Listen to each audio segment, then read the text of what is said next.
ഇന്ന് പ്രണയദിനം, Valentine's day. അങ്ങനെ ഒരു ദിവസം ആവശ്യമുണ്ടോ? ചില ആൾക്കാരൊക്കെ ചോദിക്കും. അങ്ങനെ ആഘോഷിക്കേണ്ട കാര്യമുണ്ടോ? അതൊക്കെ വളരെ വളരെ കാലമായി ഒരു തർക്ക വിഷയമാണ് നമുക്കിടയിൽ.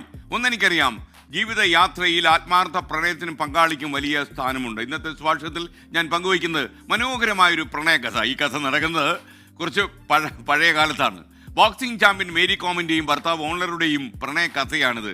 2000-ൽ ദേശീയ ബോക്സിംഗ് ക്യാമ്പിലേക്കുള്ള യാത്രക്കിടെ മേരിയുടെ പാസ്പോർട്ടും പണവും അടങ്ങിയ ലഗേജ് ആരോ മോഷ്ടിച്ചു കൊണ്ടുപോയി.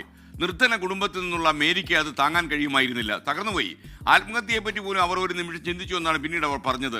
ആ സമയത്ത് ഡൽഹിയിൽ നോർത്ത് ഈസ്റ്റ് വിദ്യാർത്ഥി സംഘടനയുടെ പ്രസിഡന്റായിരുന്ന ഓൺലർ മേരിയുടെ സഹായത്തിന് ഓടിച്ചെന്നു.